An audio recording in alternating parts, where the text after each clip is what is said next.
আজ দুপুরে ছিল একদম সিম্পল মেনু। ছিল হচ্ছে শাক ভাজা, মাছ ভাজা, বেগুন ভাজা, সয়াবিনের তরকারি আর অল্প একটু ডাল। মানে আমি অল্প নিয়েছিলাম, ডালটা বেশি নিইনি। তার কারণ হচ্ছে আমার যেহেতু একটা সার্জারি হয়েছে, তার জন্য এখন আমি ডাল ঝোল এগুলো একটু কম কমই খাই। তো আমার ডাল খেতে অতটাও ঠিক ভালো। আর এই যে দেখছেন না বন্ধুরা, মানে একদম মুখ হাত শুকিয়ে গেছে। আর শরীরটা সত্যি খুবই খারাপ কিছুদিন ধরে।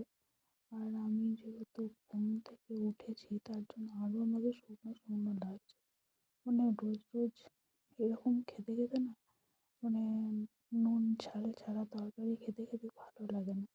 তার জন্য একদম খেতেও ইচ্ছে করছিল না, কিন্তু কি, শরীরের জন্য তো সব কিছুই করতে হবে, তাই না বলো বন্ধুরা? খেতেও হবে।